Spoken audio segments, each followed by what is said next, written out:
Witajcie moi drodzy widzowie, kolejny film z Total War Warhammer 3. Królowie Wojny, czyli kto rządzi polem bitwy, jakich frakcji się obawiać i oczywiście jakich lordów legendarnych się obawiać, jeśli gra oczywiście nimi komputer. Jeśli chodzi o zwierzoludzi, no tutaj ani frakcją nie musimy się przejmować, ani za specjalnie nie musimy się przejmować legendarnymi lordami. Jeśli chodzi o frakcję, komputer nie potrafi grać po prostu zwierzoludźmi i w większości szybko przegrywa, więc tutaj tej frakcji moim zdaniem nie trzeba się w ogóle obawiać. Jeśli chodzi o samych tutaj legendarnych lordów, oni są dosyć słabi, więc tutaj naprawdę nie są ani twardymi lordami, ani nie mają jakichś nie wiadomo jakich możliwości, żeby zmiażdżyć wam armii, więc tutaj, tak jak mówię, czasem tej frakcji nawet nie spotkacie, więc to możemy zdecydowanie tutaj pominąć. Jeśli chodzi o demony chaosu, czyli Legion Chaosu, jest to frakcja, która może czasem stanowić jakiekolwiek zagrożenie, ale też nie za specjalne, bo w większości komputer również tak sobie gra tą frakcją i maksymalnie co kiedyś widziałem to miał może z 15-16 osad na jednej kampanii. W większości jest jednak 5 do 8 wiosek, więc to jest bardzo słabo.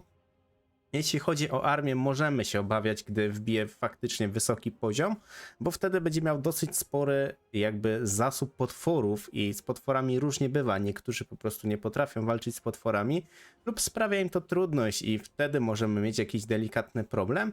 Jeśli chodzi o samego lorda, jest to demon, więc jest on po prostu spory, więc łatwo go jest skontrować halabardą, łucznikami, kusznikami, więc moim zdaniem samego lorda raczej nie musimy się obawiać, bardziej byśmy musieli zwrócić uwagę na jednostki, jeśli jest szansa, że on się w ogóle rozwinie. Jeśli się nie rozwinie, nie musimy się tego w ogóle obawiać.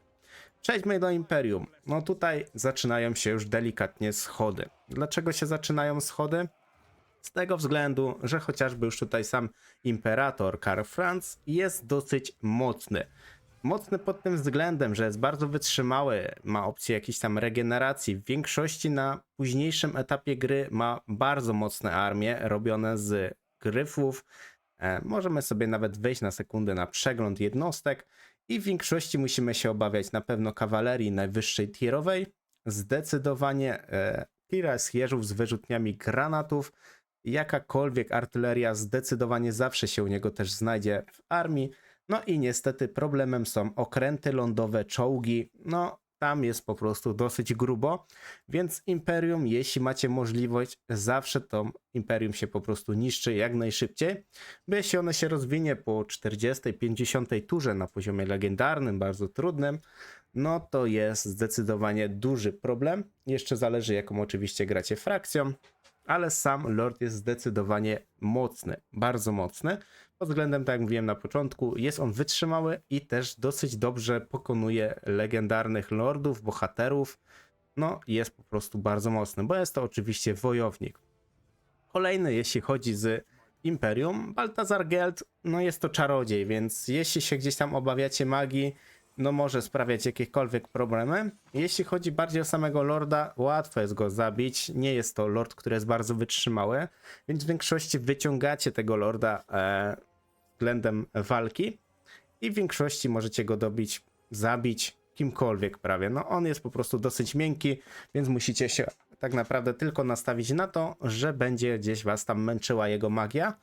Jeśli chodzi o armię, no niestety armie Imperium u każdego tutaj z tych legendarnych lordów są prawie identyczne, więc tutaj będziecie musieli się spodziewać większości czołgów, okrętów lądowych, artylerii, kawalerii, no i wiadomo piechoty. No, ale tam piechota to jest moim zdaniem najmniejszy problem, no więc tutaj jeśli chodzi o artylerię, czołgi, no to jest zdecydowany problem, tym bardziej, że oni niestety rekrutują tego dosyć sporo.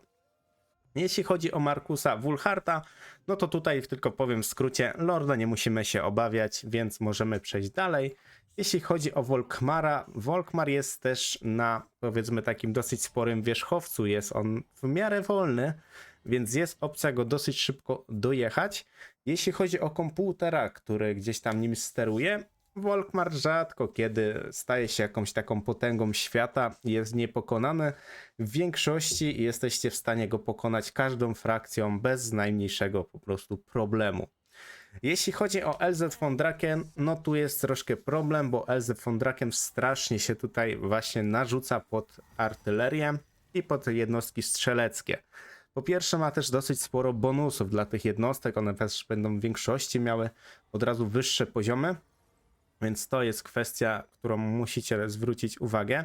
Sama LZ oczywiście jest na smoku, jest czarodziejką, ale nie jest to jakaś, powiedzmy, nieśmiertelna czarodziejka, więc spokojnie możemy ją w miarę dopaść. Na pewno będzie trudniejsza do zabicia niż taki Baltazar Geld, no jednak ten smok daje dosyć mocne statystyki jej i to może sprawić, powiedzmy, jakieś tam trudności. Jeśli chodzi o armię, no tak jak mówiłem, tutaj będą na pewno strzelcy, czyli armia ogólnie prochowa, artyleria, okręty lądowe i zdecydowana pewnie ilość kawalerii, więc na to musicie też uważać. Przejdźmy w takim razie dalej. Elfy wysokiego rodu. No tutaj jeśli chodzi o elfy wysokiego rodu, musimy uważać na pewno na Tyriona, gdyż jest on bardzo mocnym wojownikiem. To jest pierwsza rzecz. Bardzo szybko też konfederuje, albo po prostu zawiera takie dosyć mocne sojusze z pozostałymi elfami. Jak sobie zobaczycie na lokalizację, no tutaj mamy elfy wysokiego rodu, więc jest ich tam dosyć sporo i trzeba po prostu na to uważać. Tak jak mówię, on tam bardzo szybko, on lub na przykład Arielka, tutaj dosyć mocno konfederują, zarządzają, powiedzmy, tą wysepką i tam jest zdecydowany problem. Jeśli się wbijecie na większości elfa wysokiego rodu na rogaliku, no to w większości kończy się to tym, że macie tam wojnę ze wszystkimi tymi elfami i może to być tak naprawdę dosyć spory problem. Jeśli chodzi o elfy wysokiego rodu jako taką, powiedzmy, frakcję, no nie licząc tutaj w sumie Alit Anara, bo Alit Anar bardziej polega na tych swoich konkretnych jednostkach, ale cała pozostała piątka w większości będzie miała dosyć duży spam kawalerii, smoków, możecie sobie oczywiście zobaczyć, więc na pewno będziecie w ich armiach na późniejszym etapie gry widzieć smoki i to w dużej ilości. Oczywiście strzelcy, w większości u Arielki będą to siostry Aveleornu, u na przykład Tyriona czy Eltariona będzie to też bardzo duża ilość kawalerii. No też zdarzają się po prostu mocniejsze jednostki piechoty, które mają czy to Białe Lwy, czy to na przykład Straż Feniksa. Są to jednostki dosyć mocne, więc tutaj jeśli chodzi o to, na kogo powinniśmy na pewno uważać z tej całej szóstki, no to będzie zdecydowanie Tyrion, bo jest bardzo mocnym wojownikiem, bardzo twardym. Eltarion Ponury, zdecydowanie kolejny bardzo mocny, legendarny lord. Jeśli chodzi o Imryka, z Imrykiem różnie bywa, bo Imryk rzadko kiedy staje się jakąś potęgą na świecie. W większości jest on otoczony samymi wrogami, więc nie ma za specjalnie z kim gdzieś tam zawierać jakichś sojuszów i się po prostu rozwijać. Więc na niego po prostu bym zwrócił uwagę na to, że samego Lorda to na pewno musicie się obawiać, ale jeśli chodzi o jakby jego frakcję, ilość tam osad, no to tego zdecydowanie nie musicie się obawiać, bo przeważnie ma tam od 5 do 10 osad, raczej więcej mi się nie zdarzyło, a grałem bardzo dużo kampanii i tak naprawdę nawet przy nim gdzieś tam zaczynałem, jedną kampanię byłem bardzo daleko od niego i szczerze powiedziawszy nie wywarł na mnie jakiegoś większego wrażenia. Sam Lord zdecydowanie mocny, bo ma mocną regenerację, jest po prostu dosyć wytrzymały, no i zadaje ładne obrażenia przy okazji, więc tutaj trzeba zdecydowanie uważać. Jeśli chodzi o pozostałą trójkę, po pierwsze mamy dwóch czarodziejów, więc jesteśmy w miarę łatwo w stanie ich pokonać, jako frakcję również. Alit Anar jest osobiście w miarę otoczony przez wrogów, więc rzadko kiedy też mu się daje osiągnąć jakieś obrotne armie, wielkie armie. Tak samo, że jest też non-stop po pierwsze atakowany z chaosu, mrocznych elfów, wybrzeże wampirów, więc no tutaj sądzę, że go możemy pominąć. Jeśli chodzi o Teclisa, nigdy nie widziałem, żeby miał co najmniej 10 osad w życiu, więc to też raczej jest kwestia pominięcia. Jeśli chodzi o samego Lorda, jest dosyć łatwy, dopóki nie wbije 17 poziomu, bo tam dopiero otrzymuje swojego tam Feniksa, wierzchowca latającego i wtedy możemy mieć faktycznie z tym troszkę problem. A jeśli chodzi o Arielkę, Arielka jest mocna pod względem raczej frakcji, gdyż ma bardzo bezpieczną lokalizację. Jeśli elfy opanują, powiedzmy, ten kawałek mapy, którym gdzieś tam operują, no to wtedy możemy mieć faktycznie problem, bo tak jak mówiłem, jak zaczepimy jednego elfa wysokiego rodu, no zaczepiamy tak naprawdę wszystkich, więc tutaj nie ma niestety zmiłuj się, więc to jest kwestia tego, że trzeba naprawdę być przygotowanym na walkę z elfami wysokiego rodu, chyba że jest kwestia tego, że mroczne elfy oraz wybrzeże wampirów, czy to z góry, czy to z dołu, ich po prostu gdzieś tam ściskają delikatnie, więc tu jeśli chodzi o lordów, tam trójkę zdecydowanie się obawiać. Tą trójkę, no oczywiście tą dwójkę bym powiedział najmniej. Jeśli chodzi o Arielkę, no to tutaj kwestia frakcyjna, bo ona ma szybki dostęp też do miecza Kaina i może to być troszkę problematyczne dla niektórych osób. Jeśli chodzi o jaszczuroludzi, no tu jest ogólnie dosyć wesoło, ale po skrótce można to bardzo szybko rozwinąć. Z tego względu, że jeśli chodzi o Mazamundiego, no tutaj jego lokalizacja daje mu kwestię tego, że ma tą wysepkę, powiedzmy tutaj, to jest jego. I w większości albo się bije tutaj na dole i wspomaga Itse, albo idzie tu się bije z mrocznymi elfami, gdzie rzadko kiedy raczej się przebije i sam wykończy mroczne elfy. W większości jest on na tej swojej wysepce. Jeśli chodzi o samego Lorda, jest on czarodziejem i potem ma oczywiście Stegadona, więc jest go łatwiej trafić. Gdybyście koło niego zaczynali, nie jest on aż tak wymagającym przeciwnikiem na początek. Ogólnie jeśli chodzi o jednostki jaszczuroludzi, jakby samą frakcję, no to musimy na nią uważać. Z tego względu, że po pierwsze same ich początkowe jednostki są dosyć mocne i jest czasem z nimi naprawdę problem.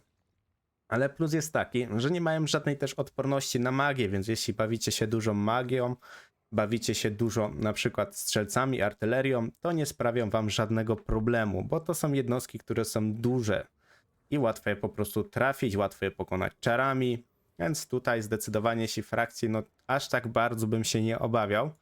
Jeśli chodzi o lordów, które tutaj bym się obawiał, no to zdecydowanie będzie to Gorrok, który w większości zajmuje połowę tego Lustri, więc to może dla was naprawdę sprawić problem, gdyż będzie miał tych armii dosyć sporo i będą też na lepszych levelach po prostu.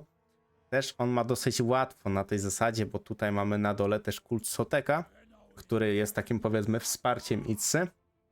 I w dwójkę sobie tutaj mieszkają i spróbują podbić to, co zostało.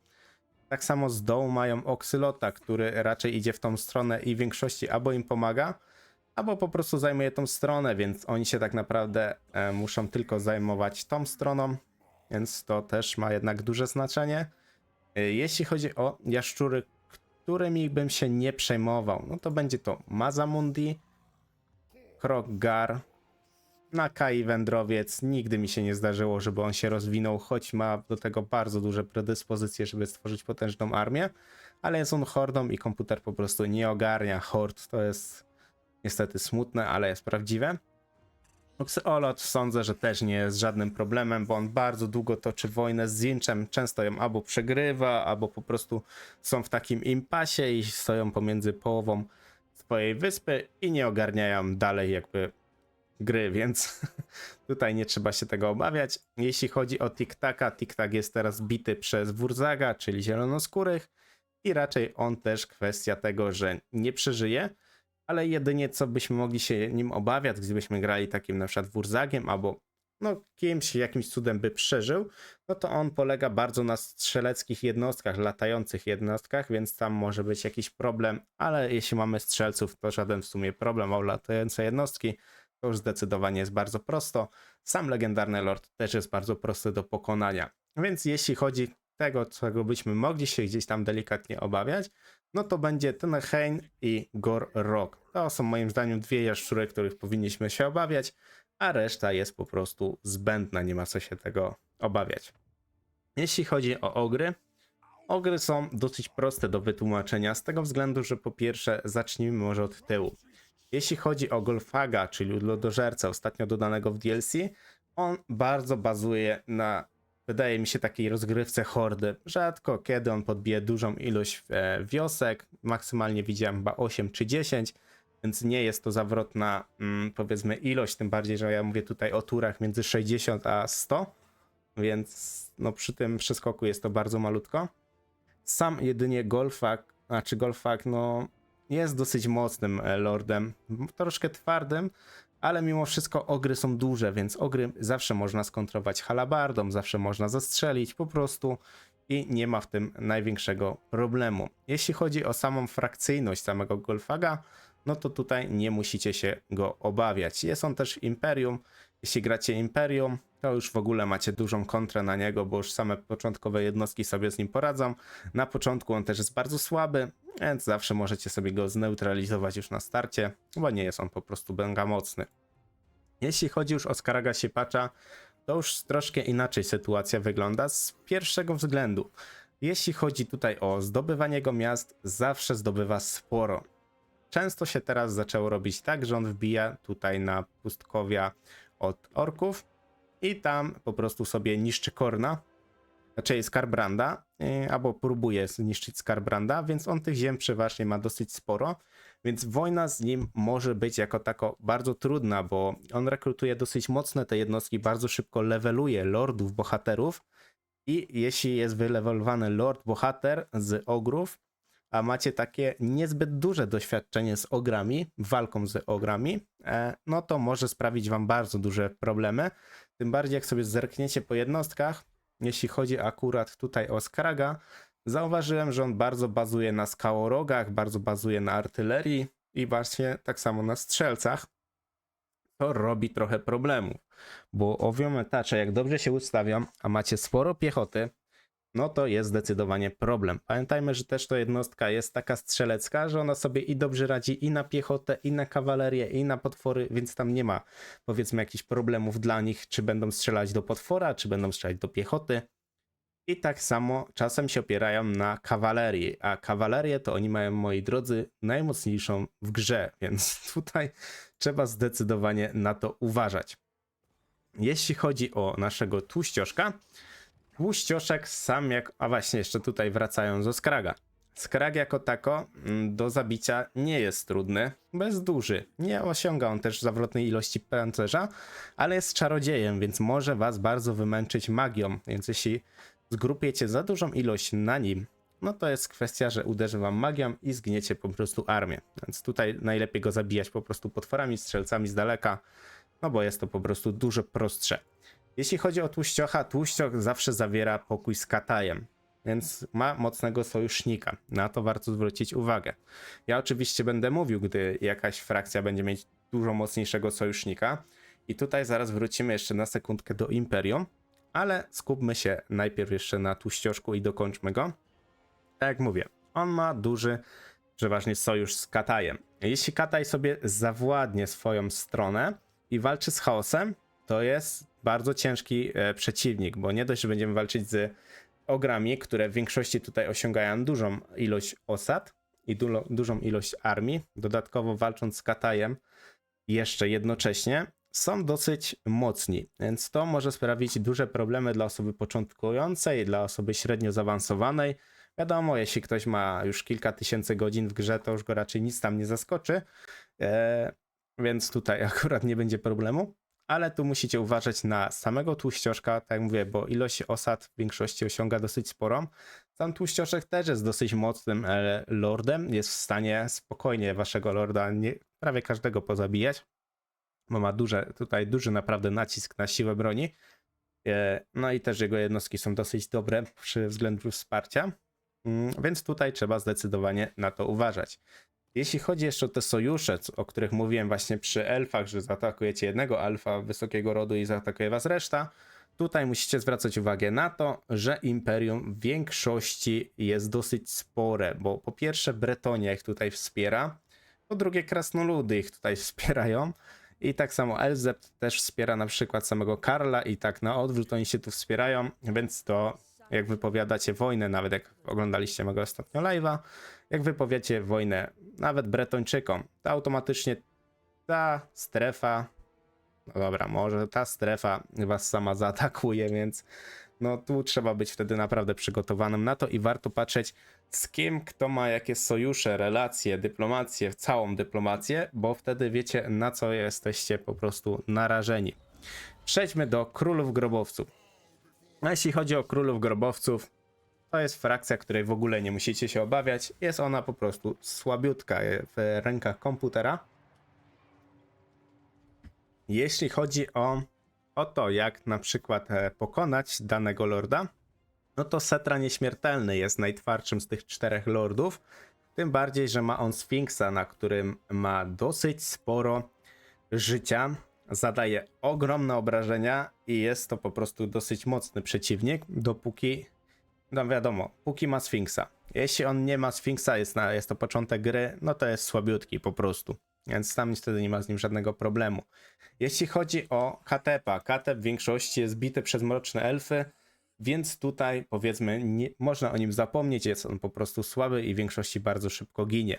Jeśli chodzi o królowę Khalidę, jest zabijana przeważnie przez krasnoludy czy tam Krogara, więc tutaj zdecydowanie też jest dosyć słaba sama w sobie. Jest tam chyba, jak dobrze pamiętam, na wężu na późniejszym poziomie, ale mimo wszystko jest też bardzo łatwa do pokonania, więc też nie musicie się jej obawiać. Arkan Czarny w większości jest bity przez Bretonię.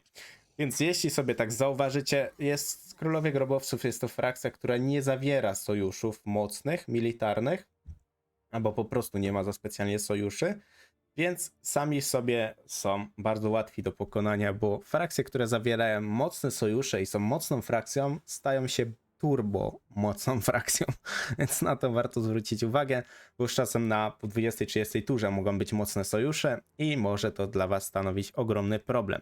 Królów Grobowców nie obawiajcie się, moi drodzy. Jeśli chodzi o wampiry, jest to niestety ta sama zasada, co z Królami Grobowców. Ale jest jedna różnica.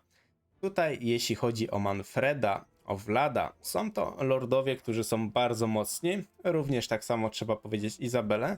I których jest trochę ciężej zabić. Zdecydowanie ciężej zabić. Tam trzeba już znać jakieś lepsze techniki, żeby ich pokonać. Jeśli chodzi o sam rozwój frakcji, jedynie właśnie Manfred, Vlad, Izabela są w stanie cokolwiek osiągnąć w kampanii. Jeśli chodzi o Henrycha Kemmlera, Helmana Gorsta, są to lordowie czarodzieje w większości, tak stricte czarodzieje, bardzo łatwi do pokonania i w ogóle nie musicie się ich obawiać. Są po prostu słabiutki. Tu jest kwestia, pamiętajcie, że ja mówię o tym, jak komputer tym gra. No bo jeśli sam lord jest na przykład mocny, tylko trzeba umieć użyć, no to jest co innego. No komputer po prostu nie wykorzystuje większości atrybutów niektórych lordów, niektórych frakcji i dlatego niektórzy są po prostu dużo słabsi. Vlad jest po prostu czarodziejem i wojownikiem dosyć mocnym, więc sprawi na pewno dla was problem. I tym bardziej, że on tą Sylwanię dosyć mocno podbija. Ale z Vladem jest troszkę taki problem, że jeśli gralibyście frakcją gdzieś tutaj, to w większości Sylwania też bardzo mocno jest obijana przez Imperium i Krasnoludy, więc w 90% przypadku w 50 do 80 tury po prostu oni znikną. Z Manfredem jest niestety dosyć podobnie, tym bardziej, że teraz jeśli są krasnoludy, wiadomo, po prawej stronie, na dole orkowie się pojawili, no to tam Manfred też ma dosyć ciężkie te życie, więc finalnie jeśli chodzi o wampiry, możecie się ich obawiać ze względu takiego, że liczebność ich armii będzie zawsze ogromna. Jakość tych armii może nie będzie powalająca, więc jesteście w stanie bardzo łatwo, powiedzmy, je pokonać, ale jeśli chodzi o Vlada, Manfreda, Izabelę, no to tutaj musicie uważać na tych lordów, bo są to lordowie, którzy bardzo mocno się leczą. Leczą również swoje armie i tych armii w większości mają sporo. Bretonia. Jeśli chodzi o Bretonię, jest tu szczerze powiedziawszy tylko Luen, Lwie Serce, jeśli chodzi o lorda, którego trzeba się obawiać, bo jest to bardzo mocny wojownik, ma bardzo dużo jakby odporności nałożonych dzięki umiejętnościom, więc jest on po prostu bardzo mocny. I w większości, jeśli on tutaj gra na Bretonii, wiadomo, jest tutaj jeszcze na dole Feja, bo oni są powiedzmy tutaj w miarę razem na tym kawałku mapy, no to Luen jest niestety najmocniejszy z nich wszystkich i w większości on przetrwa kampanię w różnym rezultacie paru wiosek albo 20-30 wiosek, zdarza się. Więc to jest gościu, którego musicie się obawiać, bo bardzo szybko na przykład waszego lorda może zabić. Jeśli jeszcze macie głównego lorda jakoś czarodzieja, to już zdecydowanie radziłbym uciekać przed nim i go po prostu wykończyć jak tylko się da. W większości też ma on wsparcie czarodzieja, Czarodzieja niebios w 99%, więc też jest to troszkę problem, bo po pierwsze mają mocne czary, jak na przykład Łańcuch Błyskawic, Kometa Kassandry, jak dobrze pamiętam chyba, już za dużo gier się grało i czasem zaklęcia się mylą, więc tutaj trzeba na pewno na niego uważać. On po prostu popalić, jeśli dacie sobie na głowę wejść, to jest problem. Tak jak mówiłem, problemem jest też to, jeśli oczywiście słuchaliście cały materiał, że on tutaj będzie miał sojusze po pierwsze z Imperium, to jest 100%, jeszcze czasem się może zdarzyć z elfami, z krasnoludami, co już naprawdę bardzo wam utrudni kampanię, więc to jest gościu, którego musicie się obawiać i jest bardzo mocnym lordem, który jest też bardzo mocnym pod względem zabijania innych lordów, więc tu trzeba naprawdę uważać. Jeśli chodzi o Alberika, Czarodziejkę Feję i Repanse de Loense, mam nadzieję, że dobrze wymówiłem, to tutaj ich nie musicie się za specjalnie obawiać. Alberik w większości sam ginie w kampanii, rzadko kiedy udaje mu się coś osiągnąć. Czarodziejka Feja ostatnimi czasy coś tam zaczęła podbijać, jakieś tam osady, ale większość tych armii, co ona tam rekrutuje, i tak są bardzo słabe. Jeśli chodzi o Repanse, tu jest po prostu 50/50, albo ona zabije Arkana Czarnego z tak naprawdę królów grobowców, albo po prostu on zabije ją, więc tu kwestia tego, że raczej to nie jest kwestia bania się tej frakcji, tylko pytanie, czy po prostu na nią zdążycie trafić, jak przetrwa. Jeśli chodzi o mroczne elfy, mamy tutaj mroczne elfy, w sumie można powiedzieć, że no dwójka mrocznych elfów, jeśli chodzi o frakcyjność i ogólnie powiedzmy takich bardzo mocnych lordów, bo po pierwsze mocnych też lordów pod tym kątem, że sam lord jest mocny, frakcyjnie jeszcze go tam mocno wspiera i w 90% przypadkach są to dwóch lordów, którzy mają powyżej 20-30 osad na późniejszych etapach gry, więc tych armii jest dosyć sporo. Jednostek, które rekrutują, też są dosyć mocne, bo są tam smoki, hydry, widma, jest tego naprawdę dosyć sporo. I tak samo mamy czarne arki u mrocznych elfów. Czarna arka jest to statek, który jakby rozbudowujemy, tak samo jak na przykład w Hordzie. Nie wiem, z wieżoludźmi rozbudujemy sobie te budynki w górę i możemy rekrutować jednostki. Tylko problem jest taki, że arki są tak naprawdę statkami, więc pływają i sobie mogą tu zacząć rekrutować ogromne armii i jest to po prostu duży problem. A jeśli chodzi o mroczne elfy, one bardzo dużo tych arek robią, więc jest to zdecydowanie problem. Więc jeśli chodzi o Malekita, jest bardzo mocnym wojownikiem i czarodziejem, więc tu musimy uważać, bo to jest takie podwójne combo. A Morathi jest bardzo mocną czarodziejką, ale z naciskiem, że też do wojowniczki w miarę należy. Więc tutaj też kwestia tego, że musimy bardzo się obawiać tych frakcji. Jeśli chodzi o pozostałe czwórkę, Lockheer na pewno dosyć mocny, jeśli chodzi pod względem lorda do walki, więc tu musimy uważać. Jeśli chodzi o frakcyjność, rzadko kiedy osiąga dużą ilość osad, armii, więc sądzę, że tutaj nie ma jakiegoś większego problemu. Rakard również nie jest jakimś dużym problemem, ale wojownikiem też jest dosyć dobrym i też oczywiście posiada smoka.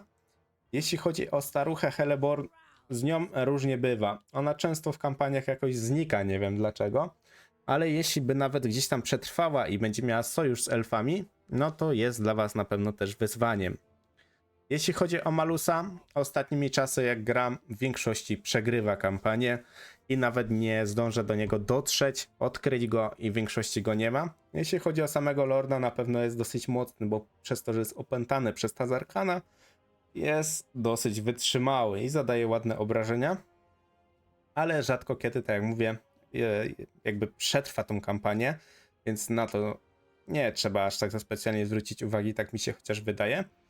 Jeśli chodzi o Wielki Kataj, mamy tu 3 lordów i osobiście każdy z tych 3 lordów jest mocny. Tak akurat trafiło. Jeśli chodzi o Miao Ying czy Zhao Minga, są to czarodzieje, wojownicy. Yanba również, tylko różnica jest taka, że tutaj ta dwójka, to jest oczywiście rodzeństwo, zaczynają w jednej stronie mapy i w większości z Imperium tutaj wszystko podbijają, więc ich zdecydowanie musicie się obawiać, tak samo jak Yunbo, ale jeśli chodzi o niego, rzadko kiedy on osiąga dużą ilość osad. Ja w ostatnim czasie widziałem, że on osiąga 4 osady, 6 osad, 8, W większości, jeśli chodzi o frakcyjność, to tu bym się nie bał, że będzie miał dużą ilość armii, czy tam wiosek, ale jeśli chodzi o tą dwójkę, to tutaj zdecydowanie musimy uważać. Jeśli chodzi o Korna, czyli po prostu Skarbrand, Łowca Czaszek, czyli Skulltaker i Arbal Niepokonany, musimy najbardziej w sumie się obawiać pod względem ilości wiosek, armii, no to na pewno Skarbrand i również Łowca Czaszek, który jest Skulltaker. Jeśli chodzi o Arbala, tu musimy się obawiać samego bohatera, bo jest bardzo potężny. Rzadko kiedy mi się zdarzyło, że Arbal osiąga bardzo dużą ilość osad, ale Arbal to jest powiedzmy też ze Skulltakerem tacy najnowsi legendarni lordowie z Korna, więc tu jeszcze trzeba to tak po prostu więcej tych kampanii zagrać, ale tak jak mówię, tutaj nie osiągnął więcej niż 10 osad, więc nie jest to problem, a Skulltaker tu już robi troszkę problem, bo tutaj w większości tą lustrę co najmniej połówkę zdobywa, więc to jest zdecydowanie już problem. Jeśli chodzi ogólnie o samych lordów, wszystkich musicie się obawiać podczas walki. Najłatwiejszym teoretycznie do pokonania jest Skarbrand Wygnaniec, z tego względu, że jest dosyć sporym demonem i po prostu łatwiej go jest trafić, gdzie daje nam to większe możliwości, tym bardziej pod względem pokonania go nawet halabardami jakimiś mocniejszymi. Wtedy zdecydowanie jest łatwiej. Łowca Czaszek ma swoją tam machinę, na której jeździ, więc też w miarę łatwiej go załatwić. No Arbal niestety jest dosyć twardy, choć też jest na wierzchowcu, ale jest zdecydowanie twardszy od tej dwójki pod względem pancerza, więc tu musicie zdecydowanie uważać. Jeśli chodzi o Nordkę, Norska jest dosyć słabą frakcją, więc tam was dużo nie zaskoczy. W większości co na bardzo późnym poziomie, raczej na bardzo późnej turze, będą mieć sporo olbrzymów, Pimirów, mamutów, no w większości na tym się gdzieś tam będą bazować, ale sama frakcja jako tako jest bardzo łatwa do ogarnięcia i pokonania, gdyż nie mają oni artylerii, nie mają za specjalnie magii, znaczy magię mają, ale rzadko używają. Jeśli chodzi właśnie, że nie ma artylerii, nie ma strzelców, no w większości opierają się na potworach, piechocie, no kawalerii też za specjalnie nie ma, więc no wiecie, są dosyć łatwi do pokonania. Jeśli chodzi o lordów, to Wulfric jest dosyć wytrzymały, jeśli nie jest na mamucie. Jeśli jest na mamucie, to jest dosyć łatwym celem, łatwo go pokonać. Trok ogólnie jest łatwym lordem do zastrzelenia. Do walki wręcz może nie jednego lorda czy tam bohatera wam pokonać, więc najlepiej po prostu jest go zastrzelić. Jeśli chodzi o skawenów, ze skawenami bywa różnie, ale powiedzmy, że tak najbardziej ze skawenów, którzy gdzieś tam istnieją w świecie, jest to Quick, jest to Ikit Szpon, który oczywiście znajduje się tutaj. Lord Skrolk. Tutaj jest kwestia tego, czy on pokona Ice. Jeśli pokona Ice i Soteka, to w większości ma połówkę tego, więc tutaj może być dla was problemem.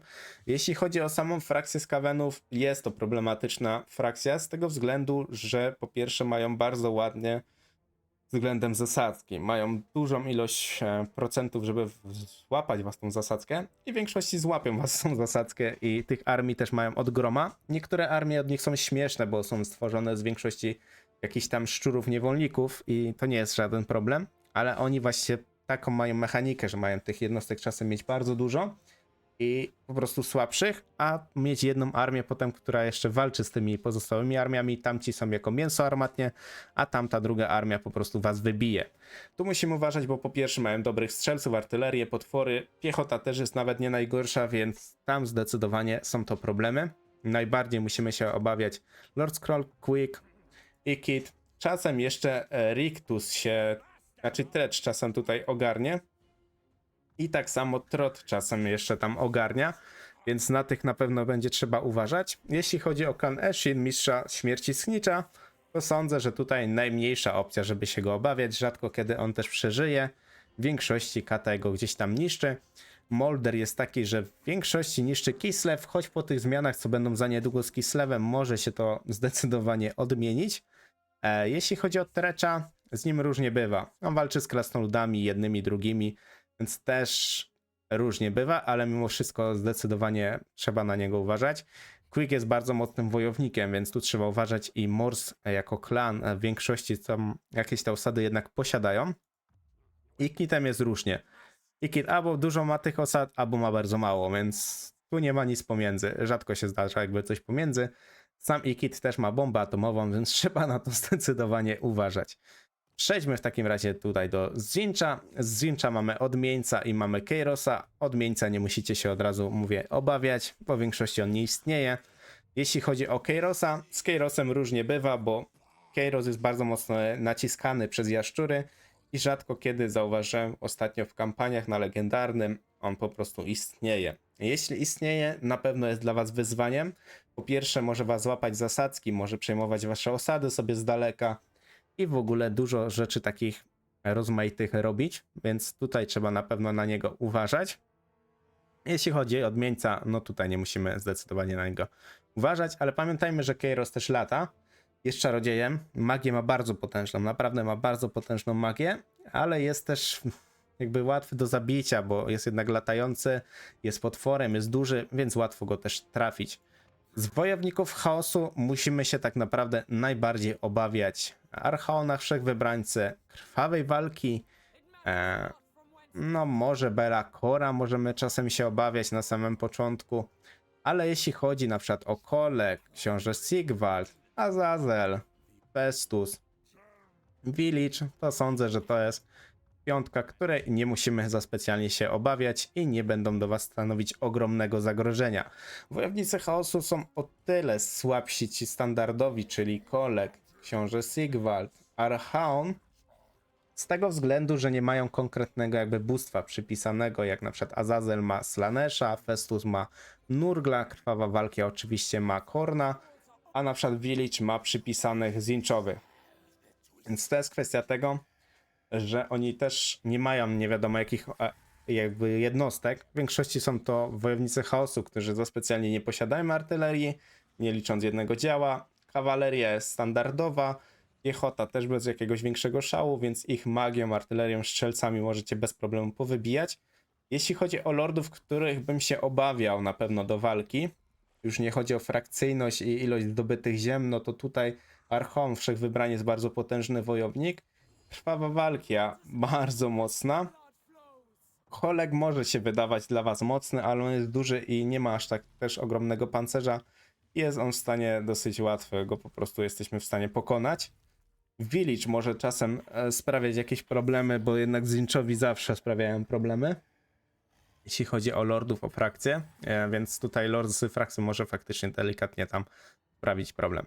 Ale jeśli chodzi o pokonanie takiego Festusa, Azazela, Sigvalda, no nie ma tam żadnego problemu, więc tutaj nie musicie się tego obawiać. Krasnolud do chaosu, obawiajcie się wszystkich. To mówię od razu. Z tego względu, że sama frakcja jest bardzo mocna. Czasem możecie jej nie docenić, wyda wam się słaba, bo będzie mieć zaraz jedną armię goblinów, a z tyłu będzie armia krasnoludów chaosu z potężną artylerią, strzelcami i będziecie mieć duży problem. Lokalizacja ich też jest taka dosyć zbliżona, więc gdybyście tutaj zaczynali się tu wbili na środek, między nich dwóch, no to możecie mieć zdecydowanie duży problem. Sami lordowie są ogólnie bardzo mocni, więc do walki wręcz trzeba uważać zdecydowanie. Jeśli chodzi też o frakcyjność i zdobyte ziemie, Astragot z tej całej trójki wydaje mi się, że ma największe predyspozycje być najsilniejszym, więc on faktycznie może mieć mocną armię. Jak macie krasnoludy chaosu blisko siebie, najlepiej jest kasować na samym początku, jeśli jesteście oczywiście w stanie, bo jak one się rozbudują, to będziecie mieli bardzo duży problem, ze względu po prostu na jednostki, które posiadają, na przykład to są bardzo zbliżone do zwykłych krasnoludów, krasnoludy chaosu, pod względem, że mają bardzo mocną ilość artylerii, bardzo mocnej, strzelców, piechoty, która jest naprawdę bardzo wytrzymała. Jeszcze dodatek, oni mają akurat potwory i jazdę, czego nie mają zwykłe krasnoludy, więc tutaj zdecydowanie górują nad tym. I tak samo jeszcze mają dodatek magii, która też nie należy do najsłabszych. Zada naprawdę ładne obrażenia, jak dobrze rzucą. Więc tutaj zdecydowanie trzeba się wszystkich trzech bać. W większości są to po prostu wojownicy, więc tu musimy bardzo uważać. Jeśli chodzi o krasnoludy standardowe, tutaj tak naprawdę mamy, powiedzmy, żeby to tak w sumie nie skłamać, no kwestia jest tego, że Thorgrim, Ungrim i Torek, to powiedzmy są trzy krasnoludy, które mają dużo miast, w większości. I są też mimo wszystko dosyć mocni. No Torek Znaczy Thorgrim akurat tutaj najsłabszy jest do walki wręcz z tych całej trójki, więc go jest zdecydowanie łatwiej pokonać, ale on ma też dosyć sporo przeważnie miast. Tak samo Ungrim, choć Ungrim już sam w sobie jest bardzo potężnym wojownikiem, więc go jest zdecydowanie ciężko zabić. Thorek też należy do takich mocnych, wytrzymałych powiedzmy wojowników, plus ma dodatek magii runicznej i ogólnie magii, więc też może zrobić dosyć sporo i jest w bezpiecznej lokalizacji. Ungrim też powiedzmy jest bezpieczny i Thorgrim również. Więc oni są na pewno takim największym dla was wyzwaniem, jeśli walczycie z krasnoludami. Jeśli chodzi o Belegara, Belegar rzadko kiedy u mnie osiągnął dużą ilość osad. Sam Belegar jest bardzo wytrzymały i po prostu trzeba go rozstrzelać. No, zabić go lordami też można, czy tam potworami, ale musicie mieć już je dosyć mocne, żeby spokojnie przebić jego pancerz, bo ma po prostu sporo i obrony zwarciu również. Jeśli chodzi o Malachi'a Mikaelsona, on się czasem może rozwinąć i będzie miał dużo, powiedzmy, tych swoich okrętów latających, powietrznych, tak samo dużo artylerii, strzelców, więc może sprawiać problemy, ale jeśli chodzi o kampanię, rzadko kiedy widziałem, żeby miał dużo tych osad, więc on w większości bazuje na paru osadach, więc powiedzmy to nie jest takie najtrudniejsze, żeby gdzieś go tam pokonać. Sam Lord jest bardzo łatwy do zabicia, no bo on po prostu biega, strzela, nie jest po prostu wytrzymały na tej zasadzie. Jeśli chodzi o Grombrindala, bardzo wytrzymały lord, ale sama frakcja w sobie w większości ginie, więc jeśli jesteście gdzieś tam od niego daleko, to nawet możecie go po prostu nie poznać. Belegar, tak jak mówię, on dużo tych osad nie zajmuje, lord jest na pewno wytrzymały, ale też takich na topowych krasnoludów gdzieś tam nie należy, więc można gdzieś tam zwrócić na niego uwagę, że może być groźny, ale nie jest jakby powiedzmy niepokonany zabójczy, bo nie ma też takich zasobów na tej zasadzie. Jeśli chodzi o zielonoskórych, bo to jest akurat ważne, no to Grimgor. Grimgor jako wojownik jest mocny, więc tu musimy na niego zwrócić uwagę. Jeśli chodzi o frakcyjność, też jest dosyć, powiedzmy, rozbudowany.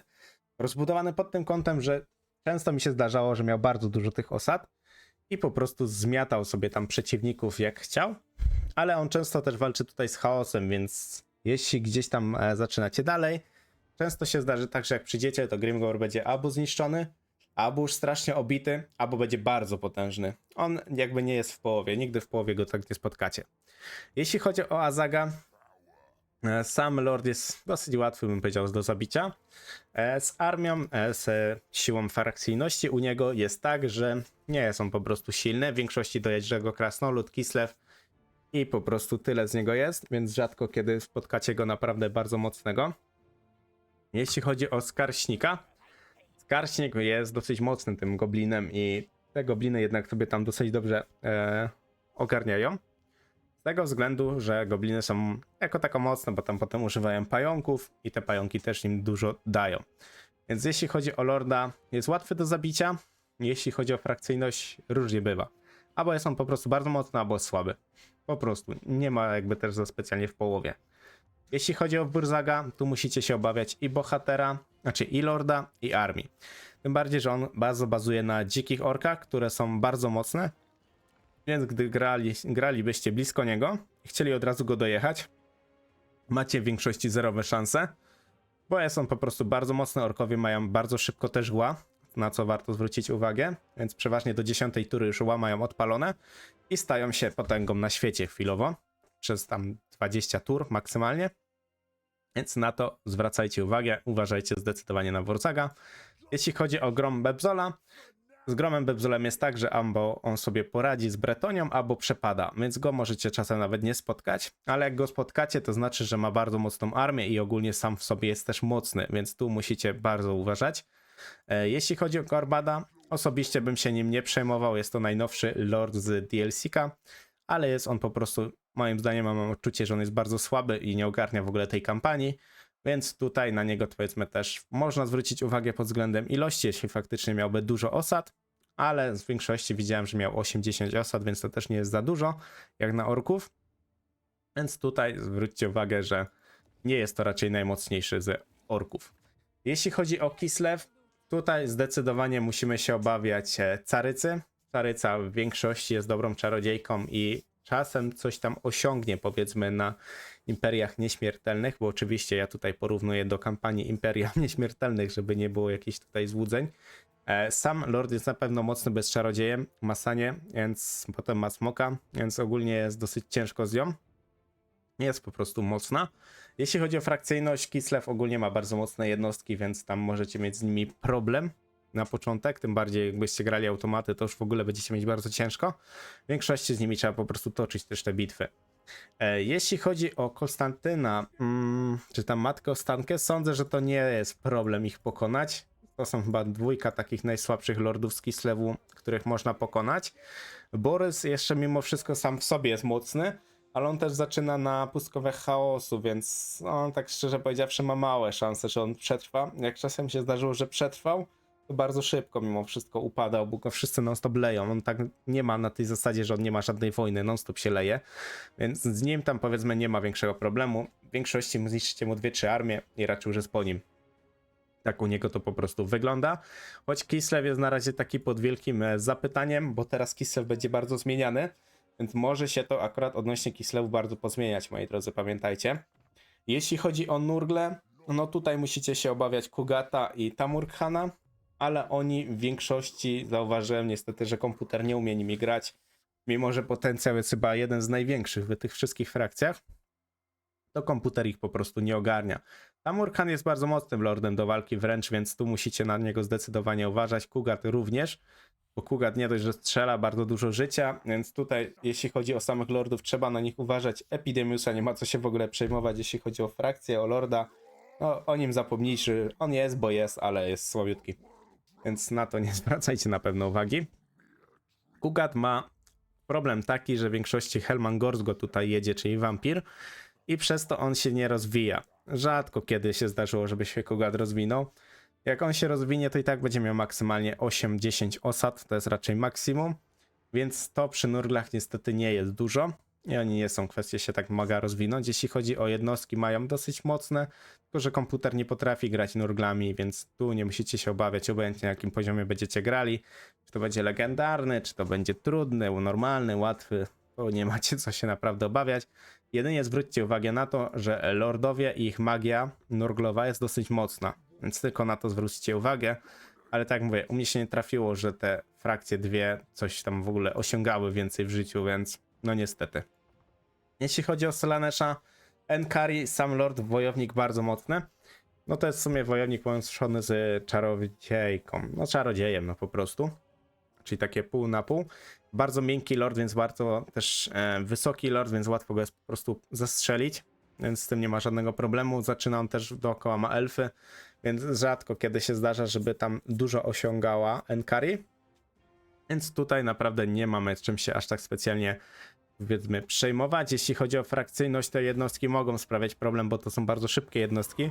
Ale gdy macie jakąś zasadę walki w kącie czy coś, no to niestety komputer nie potrafi grać z Slaneshem. Automat u niego też dosyć słabo, z tego względu, że te jednostki nie mają pancerza i no niestety szybko przepadają.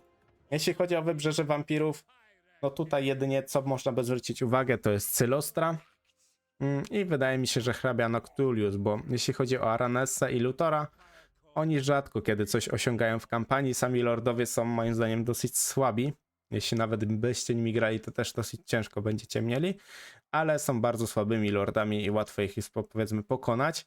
Cylostra wydaje mi się w ogóle z tych wszystkich to tutaj najlepiej sobie radzi w kampanii, więc ona może być jakimś tam problemem. U mnie grałem ostatnio mrocznymi elfami dosyć dobrze sobie, naprawdę bardzo dobrze bym powiedział, sobie nawet radziła. Bardzo szybko levelowała, więc to może być dla was problem, tym bardziej, że to jest czarodziejka. Dosyć mocna, ma błędnych rycerzy do przyzwania, więc może sprawiać wiele problemów. Jak ma też wiele osad, więc to może być dla was jakieś zagrożenie. Hrabia Noctulius rzadko kiedy miał jakąś dużą ilość osad, więc sądzę, że tutaj nie ma co się nim za specjalnie przejmować. Jeśli on będzie miał swojego tam kolosa, na którym będzie, powiedzmy, strzelał, to jest jeszcze łatwiejsze do zabicia. On też ma tam, powiedzmy, delikatną magię, ale aż tak bardzo bym się nim nie przejmował, jak gra nim komputer. A jeśli chodzi o tą dwójkę, to zdecydowanie bym się tam nimi nie przejmował. Jeśli chodzi o ostatnią tutaj frakcję Leśne Elfy. Leśne Elfy, z tego co ostatnio zauważyłem, no to Orion i Siostry Zmierzchu coś robią faktycznie na kampanii, więc możecie się nimi delikatnie obawiać. ale to też jest takie 50/50, albo się uda, albo się nie uda. To nie ma tak, że jest przewaga, tak jak na przykład u Mrocznych Elfów, że 90% kampanii coś tam osiągają. No tutaj jest no niestety 50/50. Same jakby frakcja elfów leśnych nie jest trudna. Jeśli załatwicie ich na samym początku, to zdecydowanie nie ma z nimi problemu. W późniejszym etapie gry mogą sprawiać problemy z tego względu, że mają smoki, mają drzewce i to jest zdecydowanie trochę problem. No i od groma strzelców, więc jak sobie nie radzicie z przeciwnikami, z frakcjami, które bardzo polegają na strzelcach, to może być dla was zdecydowanie problem. Jeśli chodzi o Durtu i Drychę, to sądzę, że to są dwóch leśnych elfów, którymi naprawdę nie musicie się w ogóle przejmować. Nic wam po prostu za specjalnie w kampanii nie zrobią. Więc tego się nie musicie aż tak bardzo obawiać. Zwróćcie uwagę na pewno na Oriona. Sam Orion, czy tam, na przykład siostry zmierzchu są dosyć łatwe do zabicia, bo one jednak latają na takim smoczku i są łatwym, powiedzmy delikatnie, celem dla nas. Jeśli chodzi o Oriona, osobiście też jest łatwym celem, więc tutaj kwestia tego, że tak bardzo bym nie naciskał, że te leśne elfy będą potęgą na świecie. Parę razy mi się zdarzyło w kampanii, że coś tam miały faktycznie więcej niż 10 osad, ale mimo wszystko finalna walka z nimi przebiegała dosyć gładko i bez większych problemów. Dziękuję w takim razie wam bardzo za oglądanie. Możecie oczywiście podzielić się swoimi doświadczeniami. Jeśli potrzebowalibyście jakiegoś konkretnego filmu z danej gdzieś tam kategorii Total War'a, dajcie mi tutaj znać pod komentarzami. I dzięki jeszcze raz za oglądanie i do następnego. Cześć, cześć, cześć!